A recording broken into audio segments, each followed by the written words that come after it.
నమస్తే, welcome to Arjuna channel. ప్రస్తుతం నిజామాబాద్ నగరంలో మణిద్వీపేశ్వరి అమ్మవారి గురించి ఒక చర్చ నడుస్తోంది. అయితే కొంతమంది ఇది నిజమేనేమో అనుకొని చాలా మంది, కొన్ని వేల మంది భక్తులు అమ్మవారి దర్శనం కోసం వెళ్తున్నారు. దీని గురించి నేను కొన్ని నెలలుగా వింటూనే ఉన్నా.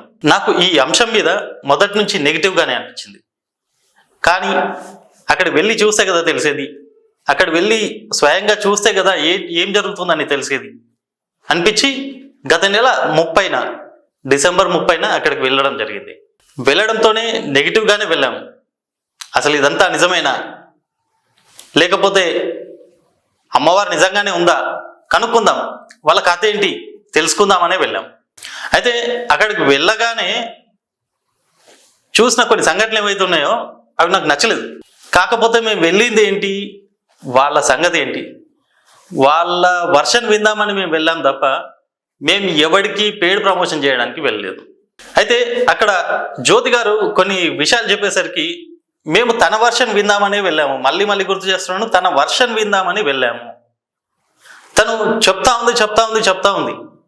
అయితే ఇంకో మాట విన్నాను ఏంటంటే, 3 నెలల గర్భవతి అమ్మవారి గురించి ఏదో ఫేక్ అని అన్నగానే తనకి అమ్మవారి కళ్ళలోకి రావడం, ఆ గర్భవతికి అమ్మవారి కళ్ళలోకి రావడం, అలా కళ్ళలోకి రాగానే తర్వాత అంటే మా ముందు చెప్పలేదు కానీ కొన్ని వీడియోల్లో చూశాను.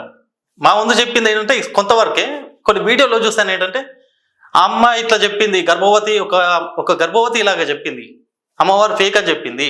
అమ్మవారు ఫేక్ అంటే ఆ గర్భవతికి పుట్టబోయే బిడ్డకి ఏమైనా కావచ్చు, లేదంటే తనకి ఏమైనా కావచ్చు, అమ్మవారు చూసుకుంటుంది అనే మాట నేను విన్నాను.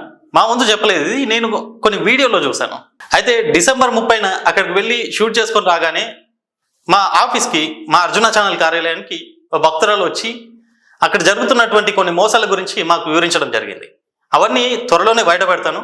అలాగే కొన్ని హిందూ సంఘాల వారితోనూ, కొన్ని ప్రధాన అర్చకులతోనూ కొంతమందితో మాట్లాడించడం కూడా జరుగుతుంది. అవన్నీ కూడా త్వరలో మీతో పంచుకుంటాను. అండ్ ఇక్కడ చివరిగా చెప్పాల్సింది ఏంటంటే, మేము ఎవరికి కూడా పెయిడ్ ప్రమోషన్ చేయాల్సిన అవసరం మాకు లేదు.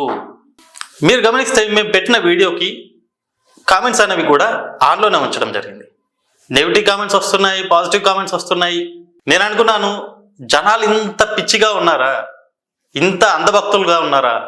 నాతోటి మీడియా మిత్రులు అక్కడ జరుగుతున్నటువంటి మోసాల గురించి బయటపెట్టారు. ఇది చాలా మంచిది, ఎందుకంటే జనాల్ని జాగృతపరిచారు. నాకు తెలిసి అప్పటి నుంచే జనాల్లో చైతన్యం వచ్చింది అనుకుంటున్నాను. అంతకుముందు చూస్తే ఒక రోజులో వేలలో జనాలు లైన్లో నిలబడేవారు. ఒక 2 లైన్లు 3 లైన్లు అలాగా వరుసలో నిలబడేవారు. ఇదంతా ఎక్కడి నుంచి వస్తున్నారు ఇంత పిచ్చి జనం అనుకునేవాడిని. మా ఛానల్ నుంచి సేకరించిన ఆధారాలని అతి త్వరలో బయట పెడతాను. జనాలు ఏది తప్పు ఏది సరైంది అనేది తెలుసుకుంటున్నారు. కాకపోతే ఇంకా అక్కడక్కడ కొంతమంది అంధభక్తులు ఉన్నారు చూసారా, వారికి ఒకటే చెప్పదలుచుకున్నాను. రోజుకో కొత్త బాబా పుడుతూనే ఉంటాడు. అలాంటి వారందరికీ దండాలు పెడుతూ దర్శనాలు చేసుకుంటావా? నీ బుద్ధి ఏమైందని ఎవడెవడో కొత్త బాబాలుగా దర్శనం ఇవ్వగానే నువ్వు ప్రతి చోటకి వెళ్తూ ఉంటావా? దయచేసి భక్తితో ఉండండి, మంచిదే. కానీ అంధభక్తి అనేది చాలా ప్రమాదకరం. ఏది తప్పు ఏది ఒప్పు అని తెలుసుకోకుండా ఎగబడి పరిగెత్తడం అనేది చాలా ప్రమాదకరం. అలాగే మరోసారి మీ అందరితో చెప్తున్నాను, మా ఛానల్ నుండి సేకరించిన ఆధారాలన్నీ అతి త్వరలో మీ ముందు ఉంచుతాను.